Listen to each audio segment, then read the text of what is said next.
Welcome to this tutorial where I'll show you how to add your photos and how to adjust them. So the first thing you want to do is you're going to want to upload your photos. So if you're over here in Elements or wherever you are, you're going to come to the sidebar over here all the way to the left. You're going to click on Uploads.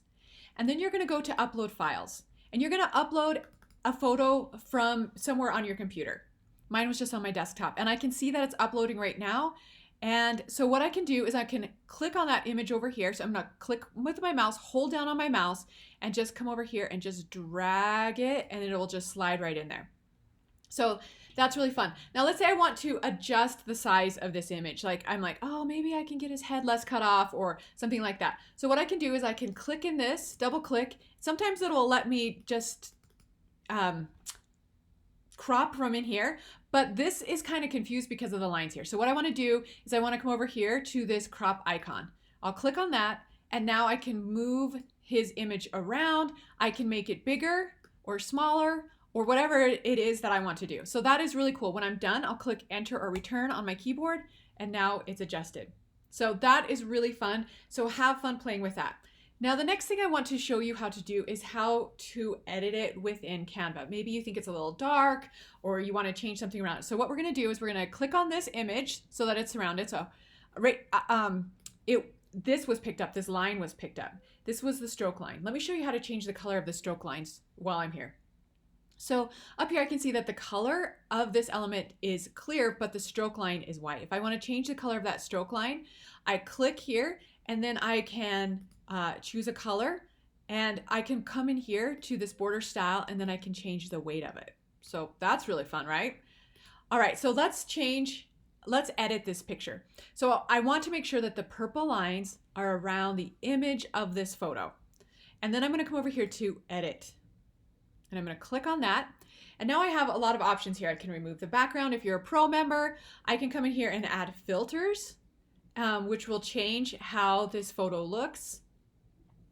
So I can make it warmer, and then I can change the intensity here. I actually like to do things manually. So I'm going to click on this none, and that will undo all of the filters.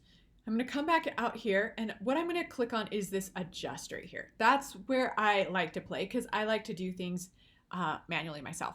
So here you can make the temperature warmer or cooler. Just depends on what you like. Mostly what I play with, I don't ever really play with the tint, but mostly what I play with is brightness. So I can make this a little bit brighter.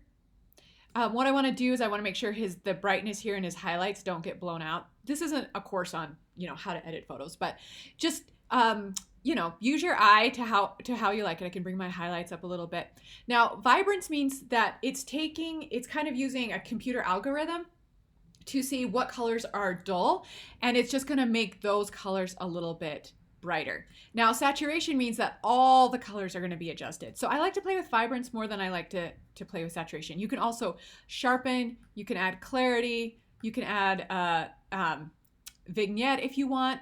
So this is how you edit photos. So it's really fun, and I hope that you'll play around with it. And if you have multiple photos, you can always upload those and play around with them as well and see what you like. Okay, so let me show. So what just happened then is I dragged my photo over, and what it did is it filled the entire background instead of just my photo frame. I'm glad this happened so we can talk about it. I'm gonna hit Command Z or Control Z.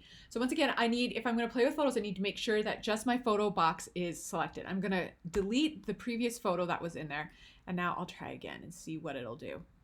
Sometimes it's a little tricky, and that time it worked. So you may have to play around with it. The most important thing is that you make sure that just your photo box is selected, because before I had the entire invitation background selected. So anyway, that's how you do it, and I'll see you in the next lesson.